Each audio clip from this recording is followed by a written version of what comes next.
Olá, meus amigos do Portal Rural News, tudo bem? Sejam bem-vindos ao nosso portal. Novamente estamos aqui trazendo as notícias mais relevantes e importantes para o dia a dia do produtor rural. E vamos abrir a semana falando sobre o mercado de commodities. Para isso, acionamos o nosso colega Juan Ceni, da plataforma Grão Direto. Juan, seja bem-vindo ao Portal Rural News, tudo bem com você? Tudo ótimo, Jair. Sempre um prazer estar aqui com você. Maravilha, que bom que você está aqui com a gente novamente.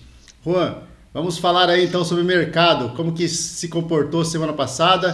Vamos começar aí pelo dólar, como que o dólar estava oscilando um pouco, como que se comportou nessa semana aí que se passou. Vamos lá, Jair. Bom, o dólar ele está assim, tendo bastante oscilação nessas últimas semanas, né? Principalmente por conta dos acontecimentos. E com essa semana não foi diferente, né? Ele recuou um pouco durante a semana, mas conseguiu fechar em mais uma semana de alta, conforme até como havíamos dito, né, na análise da semana passada. Essa semana ele fechou a um valor de R$ 5,32, uma alta de pouco mais de 1,3%, e isso foi principalmente em consequência ainda daquela questão que a gente havia dito também, sobre aquele aumento contínuo, né, de taxa de juros na renda fixa, que retira investimentos das bolsas em geral. Né? O pessoal, os investidores, especuladores, eles preferem, nesse momento, alocar seus investimentos para essa renda fixa, que está pagando bem e tem um risco menor, considerando a possível chance de termos uma recessão, né, nesse ano. E, em específico do Brasil, temos a questão dos gastos públicos, né, que foi aprovado pelo Senado Federal, gastos milionários em ano de eleição, o que eleva, consequentemente, o risco fiscal do Brasil. A gente vê a política novamente influenciando o mercado, né? O mercado, um ano eleitoral sensível, né? Qualquer ação aí que aconteça lá em Brasília em relação a gastos públicos acaba afetando o mercado, especialmente o dólar, né, Juan? Isso mesmo, Jair. São situações que colocam em dúvida, né, a saúde fiscal do país e, consequentemente, retira o interesse de investidores de alocarem seu valor financeiro para o Brasil. E agora falando de soja, Juan, semana passada nós tivemos aí a divulgação aí do relatório trimestral da USDA, né? E mexeu com o mercado isso também, especialmente o soja, né? Isso mesmo, Jair. Semana passada não foi diferente também em relação ao dólar, né? Teve bastante oscilação no mercado em Chicago. Para você ter uma ideia, até quinta-feira, o mercado Chicago estava subindo quase 5%, por volta de 4,2%, e após a divulgação do relatório, né, tanto da efetivação de plantio quanto dos estoques trimestrais, né, na quinta-feira, esse Chicago reverteu o movimento de alta, cessou aquela recuperação que ele havia acontecendo, né, após semanas de queda, e voltou a cair, fechando a semana apenas com 0,86% de alta, valendo US$ 16 e 22 cents o bushel. Para uma alta de quase 5%, foi um recuo bastante considerável, né, fechando abaixo de 1% de alta. Falando em específico desses relatórios, em relação a condições de lavoura, ele trouxe uma piora de 3% em relação à semana anterior, ou seja, as lavouras que estão em campo nos Estados Unidos já começam a sentir as variações, né, as chuvas mal distribuídas lá no país americano e, consequentemente, altas temperaturas. Isso já vai começando a prejudicar as lavouras de lá. Claro que nada em alerta máximo, né, apenas chama atenção nesse momento por conta disso.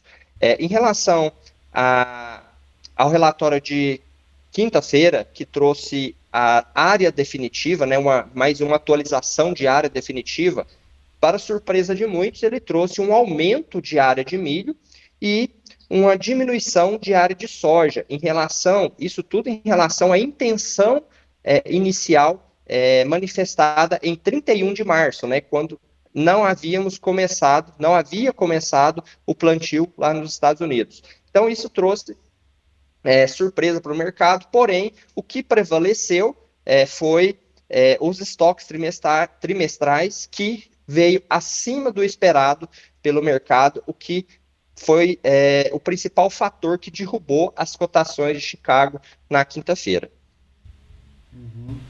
E esse aumento da área de milho influencia também o nosso mercado aqui? A gente está aí com a colheita de milho safrinha em plena todo vapor, né, Juan? Como que ficou aí as cotações do milho em especial?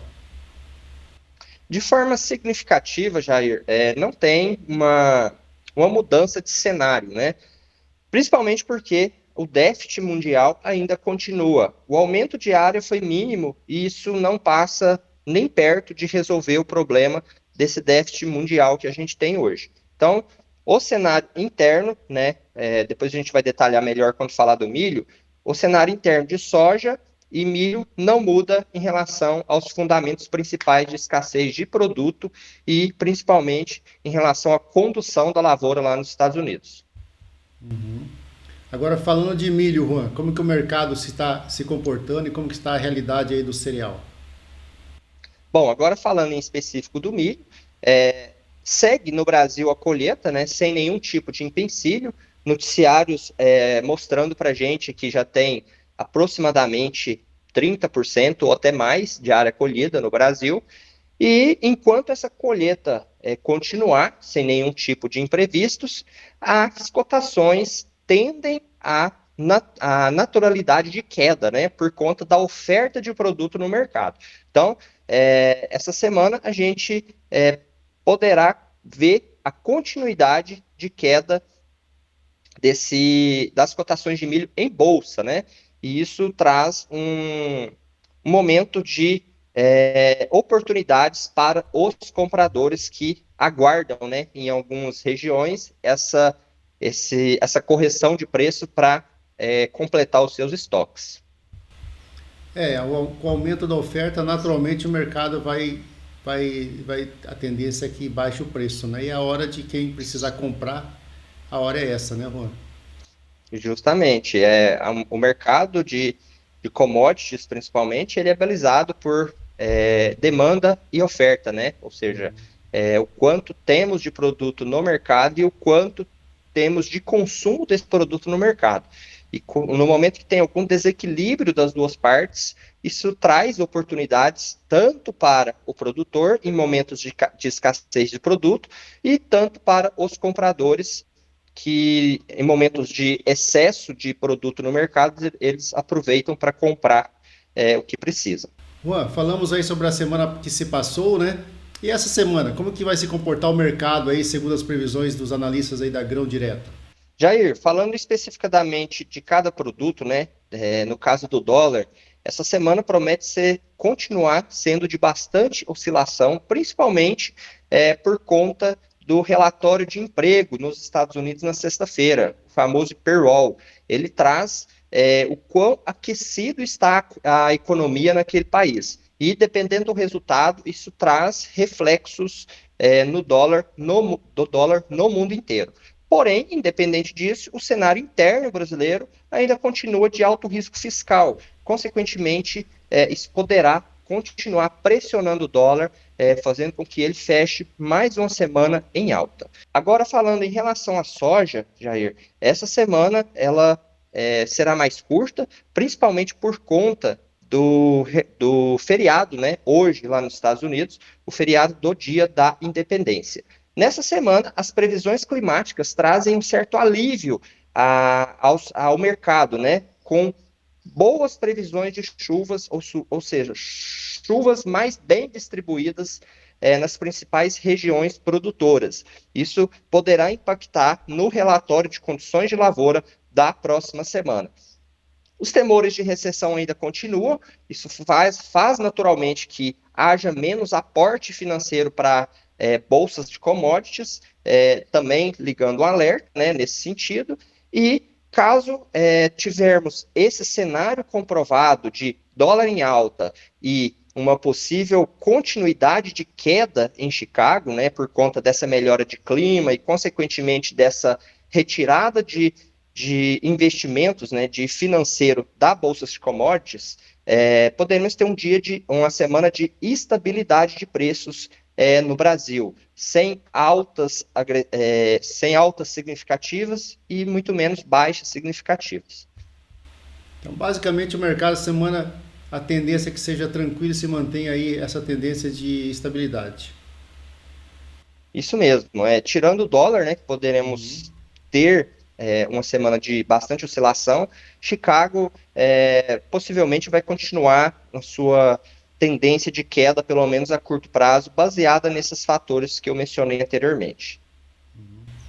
Muito bem, Juan. Acho que é isso, né? Nós fizemos uma análise aí da semana passada e tentamos aí fazer uma previsão do mercado essa semana, né? Perfeito, Jair. A gente sempre tenta deixar aqui uma informação bem genérica, né, do que aconteceu para ajudar o produtor na tomada de decisão. Nessas horas a gente conta com a sua bola de cristal, né, Juan? Você e da sua equipe aí da Grão Direto para tentar fazer o milagre e prever o imprevisível, né? Isso mesmo, a gente analisa vários cenários, vários fatores, a gente nunca crava nenhuma informação, né? Nunca dá certeza de nada, porque está muito imprevisível esse mercado, mas o que tudo indica é que acontecerá dessa forma que eu mencionei para vocês anteriormente. Maravilha, então, Juan. Agradecemos muito a sua participação e desejando para você e para a equipe da Grão Direto uma boa semana de trabalho e ficamos aqui à disposição de vocês, tá bom? Agradeço a oportunidade, Jair, ficamos à disposição. Grande abraço. Um abraço.